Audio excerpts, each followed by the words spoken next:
मुझे याद है 2022 के चुनाव से पहले गुड्डू जमाली साहब हमारे पास आए थे।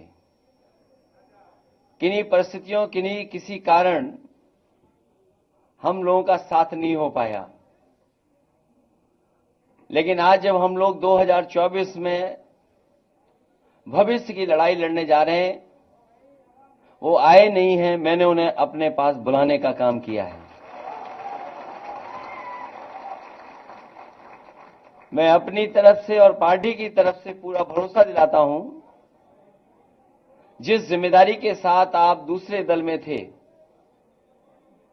जिस तरीके से आपने कभी पीछे मुड़ करके नहीं देखा, इस पार्टी में भी आपको रह करके आपको अपने घर जैसा लगेगा। ये आप अपनी पार्टी में वापस आए हैं। हम सब लोग मिलकर के पार्टी को मजबूत बनाने का काम करेंगे। जिस तरीके से कभी समुद्र मंथन हुआ था, इस बार ये संविधान मंथन होने जा रहा है। एक तरफ तो वो लोग हैं जो संविधान को बचाना चाहते हैं, संविधान की रक्षा करना चाहते हैं, संविधान के रक्षक होंगे, और दूसरी तरफ वो लोग हैं जो संविधान की धज्जियां उड़ाना चाहते हैं। तो एक बार कभी हुआ होगा समुद्र मंथन, इस चुनाव में होने जा रहा है संविधान मंथन। मुझे खुशी है इस बात की कि गुड्डू जमाली जी के आने के बाद न केवल आजमगढ़ बल्कि पूरे उत्तर प्रदेश में एक नई ऊर्जा के साथ एक बड़ा संदेश जाने का काम कर रहा है। और हमें खुशी इस बात की भी है कि हमारा पीडीए परिवार बढ़ता चला जा रहा है। ये जो पीडीए परिवार है, ये बढ़ता हुआ चला जा रहा है, और हम जितना परिवार बढ़ा लेंगे उतनी ही ताकत से 2024 में भारतीय जनता पार्टी को हराने का काम हम लोग मिलकर के करेंगे। ये कौन सी नई बात बता रहे हो आप?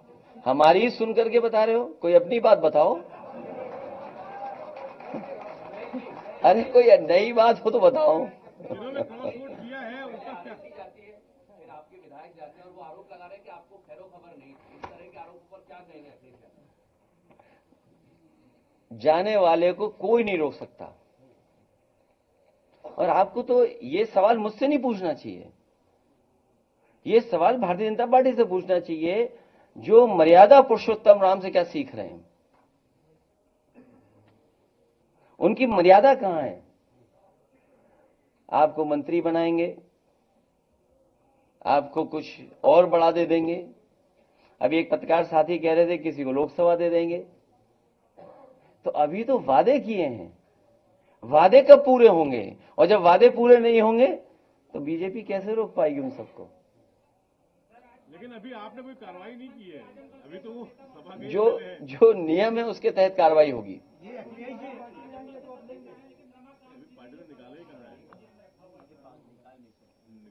उनके सामने जानबूझ करके भारतीय जनता पार्टी ने संकट पैदा किया है। क्या कुछ की वापसी की उम्मीद है? क्योंकि अभी आपने कोई कार्रवाई की नहीं है। आप भी यहीं रहते हो, हम भी यहीं रहते हैं। नए समीकरण बना रहे हैं और सुभाषपा के दो लोग इधर आ गए, क्या पार्टी ज्वाइन कराएंगे? नहीं, सवाल ये नहीं है। सवाल आप लोग पत्रकार साथियों, क्या पैकेज, जैसा दाना वैसा गाना। अरे भाई, आपको ये पूछना चाहिए और अंतरात्मा से आपको ये बताना चाहिए कि क्या पैकेज मिला तो समाजवादी पार्टी को छोड़ के चले गए। तो पैकेज बता ही नहीं पा रहे हैं। कोई अभी पैकेज बता रहा था कि लोकसभा रायबरेली मिलेगी। तो अभी नहीं, अभी जब चुनाव हो जाएगा उस समय पता लगेगा कि किसको पैकेज मिला है कि कोई खाली हाथ लौटा है।